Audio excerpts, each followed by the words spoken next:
Hey guys, Tom Barton from TomBartonSports.com here. We have two broken quarterbacks, or so it seems. Tom Brady and Aaron Rodgers. You cannot be happy if you're the Tampa Bay Bucks or Green Bay Packers where you sit right now. Oh, this is not a good NFL season. But I'm here to slow you down, go through the numbers, and tell you why maybe it's not time to completely throw in the old GOAT, right? The old two GOATs. We're going to get into all that. Please, if you like the channel, make sure that you hit the like button. Subscribe, check it out. Go check me out at TomBartonSports.com and Tom Barton Sports over on Twitter. So yeah, look, guys, Aaron Rodgers and Tom Brady, their teams are not performing. Both of their teams had Super Bowl aspirations before the year. The Tampa Bay Bucks are 3-4, and the Green Bay Packers are actually 3-4, even though they feel a little bit worse. But I'm here to tell you that while we're talking about two broken quarterbacks, and they do look broken in a lot of ways, it's not all on just the quarterbacks. And maybe it's not time to kind of throw it away for both of the old GOATs. And I'm not calling Aaron Rodgers a GOAT, don't worry. But some people would throw him up there and say that he's in the top 10. Let's talk about it, though, because I think Aaron Rodgers is much more the problem here. You look at Aaron Rodgers and you go, okay, look, a 3-4 team. His wins, though, 2-point win against Tampa Bay, very uninspiring. Against the Chicago Bears, with Justin Fields was clearly in the end zone. That would have been a closer game. And an overtime win against New England.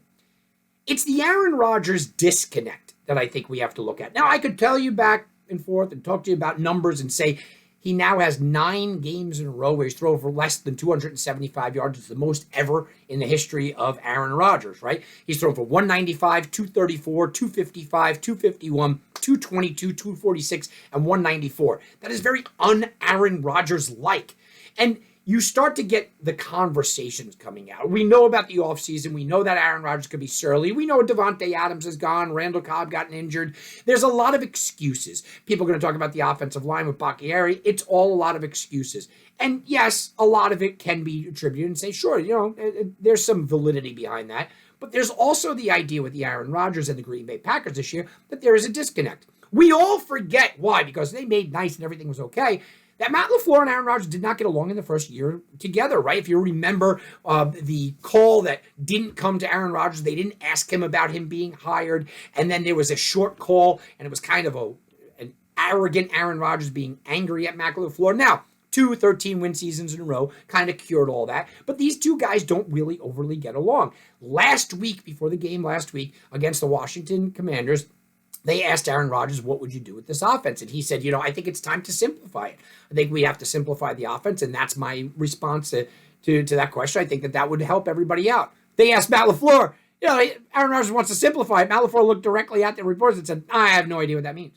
I don't know what that means, right? So there's clearly a disconnect. This week, they asked Aaron Rodgers about the team. He said, well, maybe play a lot of guys that haven't been playing, give them an opportunity. Guys that haven't been performing, kind of throw them away. Again, it's the typical Aaron Rodgers thing. Take the team and throw it under the bus. That's Aaron Rodgers. So this team is broken. They're not utilizing Aaron Jones the correct way. I've mentioned that a couple of times. Aaron Jones, when he gets going and he's good, he can be a receiver. He can be lined up in the slot. He can do end arounds. I mean, Aaron Jones is everything, and they're just not using him the right way. Coming into last week, he was averaging more than 6 yards per carry, where Dillon was averaging less than 4 yards per carry, yet they were giving the ball more to Dillon. So there is some disconnect between LaFleur, Rodgers, and let's be honest, there's been a lot of disconnect for the last couple of years between Aaron Rodgers and where the organization wants to go, with Jordan Love and the signing there and them not getting him tools, and then the offseason of off-seasons. So I'm not very convinced that Aaron Rodgers is going to turn this thing around and Green Bay is just going to be perfectly fine.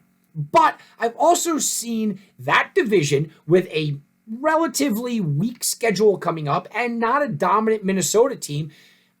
I see that division year after year get won by the Green Bay Packers, and I'm going, look, they're only 3-4. If they right the ship this week, right, they get right back into it, I can still see this team winning 10, 11 games, and maybe that's enough to win the division.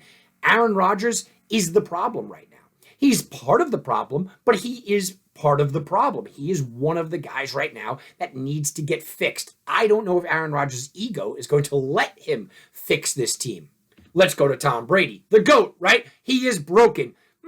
Maybe not. Here's why. Look, Tom Brady might be broken, but Tom Brady, 212 yards, 190 yards coming out of the gate, and you're going, uh-oh, Tom Brady's broken. Something's wrong. But 271, 385, 351, 243, 290. After that, yeah, he's not that broken. Now, the Tampa Bay Bucks are absolutely failing in the red zone. Against Pittsburgh, they were in the red zone 4 times, could not get it done. They missed, Mike Evans last week missed a huge wide open catch with nobody. In the highlights, you didn't even see a defender around him. They're not performing in that capacity. But it's not necessarily on Brady because I'm going to give you the rushing totals. Fournette, 127 in game one. That's great. They won. They beat Dallas. They dominated. After that, 65-35. White with 6, 56-63, and White with 24. That's the leading rushers, guys. Tom Brady's going back, and he's throwing it on every single possession. I have gone out there and taken the over for attempts week in and week out. Last couple of weeks, here's his totals. By the way, the sports books, if you guys are sports bettors out there, 38.5, it's what was it setting at? But anyway, last week, 49 attempts. Week before that, 40. 52 before that, and 42 before that. This is not the Tom Brady problem. The Bucs are not winning for a lot of reasons, but I think a lot of it is they're not getting anything out of their running game. Leonard Fournette is not playoff Lenny. Maybe he'll turn into that. The defense is certainly not playing up to their ability, and there has been a lot of injuries. Again, a lot of that is excuses. Tom Brady is playing with 3 new offensive linemen. I thought that would be a big problem. But once again, are you really going to bet against Tom Brady coming back and having a great year? I'm not. Brady's still on pace to have a pretty decent year, number one. Number two, the receivers are getting a little bit healthy, and maybe, missing some guys out of the lineup will eventually start to gel. You think about that division. If Tampa Bay loses on Thursday night, right? That means Atlanta or Carolina is going to be in first place with basically like a losing record. So Tampa Bay's still in a fine position. You go on a little 2-3 game winning streak, you're going to take over the division. I'm not going crazy about either one of these guys. I'm not going crazy. That's it. Their careers are over. They're too old. I'm not going crazy about either one of them because I've watched it too many times before. I've watched them win games too many times before. But I think it's safe to say that the Green Bay Packers are broken. And I think it's safe to say that Tom Brady, not scoring more than 21 points in any game this year, has a broken offense. Can they correct it? Yes, the NFC is very weak. But I will give you this. If they were in the AFC, I'd have them both dead and buried, right? I mean, that's it. The season's over for both of them. Luckily, they're in the NFC where you have Philadelphia and seemingly everybody else at this point.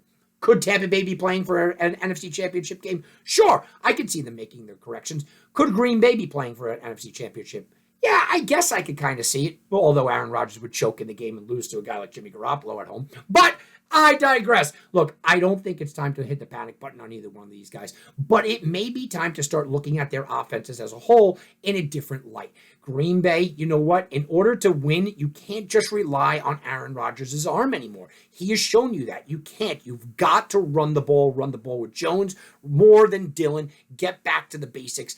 Maybe Aaron Rodgers doesn't like that, but Aaron Rodgers, you have to accept that. And Tom Brady, it's the same thing. You're clearly not winning games throwing the ball 50 times a game. And that's what the formula has been. Maybe Tom Brady, it's time to understand you do need a running game. I know it's a weak offensive line. I know you have problems. Both of these quarterbacks that have been at the peak performance level for years, both might have to kind of look within, take a step back and say, maybe we're not that guy anymore. And the offense has to change because both offenses are absolutely broken. But I'm not telling you either one of them are going to be broken for a long time. I could see both still winning their divisions. With that being said, I'll throw one more guy in there. One more guy is Matt Ryan.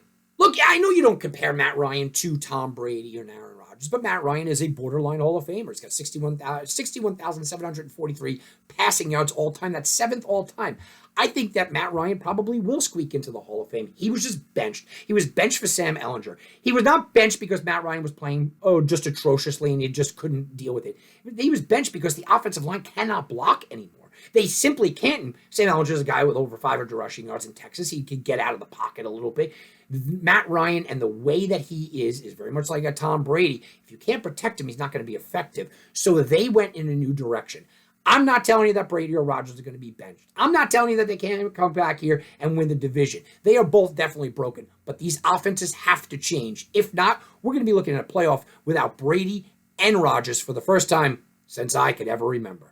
All right, guys, if you did like this video, please make sure you hit the like button below. Make sure that you subscribe to my channel. I could use all the subscriptions I could get. Also, Tom Barton Sports over on Twitter and TomBartonSports.com. Have a very good day, everybody.